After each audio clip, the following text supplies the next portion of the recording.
What is up, guys? I'm back for more Danganronpa, and this time we're almost close to the second class trial, so let's keep going. I'm really excited to play more, actually. So let's go. Byakuya says, I suppose it goes to show just how much power Hope Speak truly wields, or perhaps Mastermind may have wanted to provide us with enough entertainment to keep us from getting bored. No use, I can't keep up with all this, it's just unreal. What's wrong, you still can't believe it? What about you, can you believe it so easily? Things like that are usually impossible. What do you mean usually? Usual, normal, ordinary, simple, those things don't exist anywhere in the real world. Don't understand what they actually represent. You don't understand the nature of anything. You don't pull your punches, do you? Besides, what you consider usual is based on your common sense, right? But what makes you think your own common sense applies to me at all? The documents gathered here are genuine, and I have reviewed them multiple times, so there is no doubt, okay? Hold on a second. You say you read all these documents and more than once?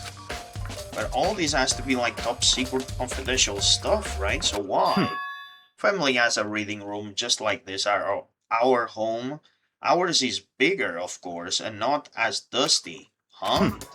Members of the Togami family have access to any variety of governmental-related documents. That includes foreign powers as well as domestic. Damn, this family is kinda scary, huh? How is that possible? So, in other words... I already told you, there's a secret council that controls the world from the shadows. So I guess his family is part of that council, probably. Yeah, I knew it. My family is a member of that council. And I have within me the bloodline that will allow me to one day bend the world to my will. But to become such a ruler, I must know all levels of this world backwards and forwards. Okay, just give me a second, guys.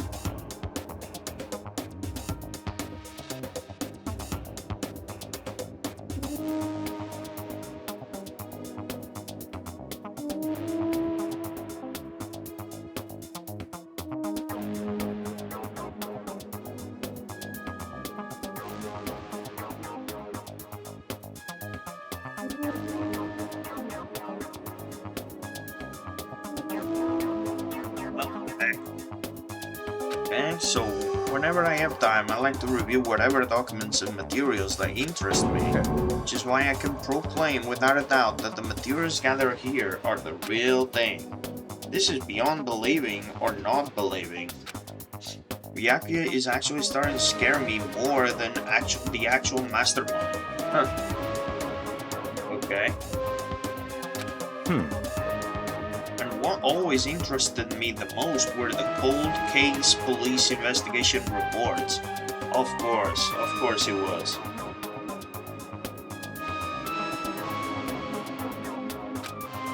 Reading through those reports has always been a hobby of mine ever since I was little. Excellent mental exercise. I solved more than a few of those cases just by reviewing the reports.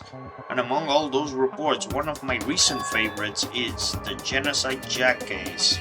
As it thought, Byakuya grabbed a specific file from the shelf. Right. This is the complete case file.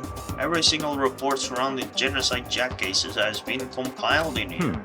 Because there are so many, allow me to quickly summarize the main points. To begin, there's two notable characteristics in every Genocide Jack murder. First characteristic is probably the bloodlust. Yep, every crime scene the word bloodlust is written in the victim's own blood. And second is that when the victims are murdered, their bodies are suspended in a certain way. Bloodlust is written in blood and the victim's body is suspended. Okay. It's exactly the same as what happened to Shihiro. So basically what happens here, either we have the real Genocide Jack or we have a copycat. Which it could be. It could be someone copying the fucking memos operandi of fucking Genocide Jack and try to make it look like it's him when it's not. So let's see, save you surprise, the best party is yet to come. for the second characteristic where the victims are suspended.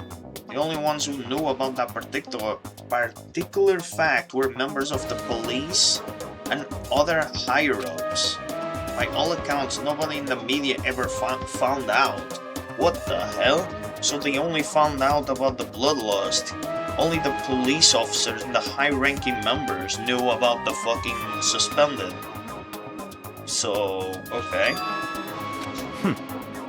In other words, no one in the news, no one online, nobody knew about that aspect of each crime. Only key officers and the killer himself knew about this act of mounting the victim. Now, if you recall Shihiro's corpse, her body was most certainly mounted in this fashion. Yeah, so how could the killer have known about suspending the victim? That's right. That's the key question, but in fact the answer is quite So simple. in other words, The culprit isn't a copycat killer, is the real Genocide Jack. in other words, That right there is the evidence that Genocide Jack has hidden himself among the rest of us.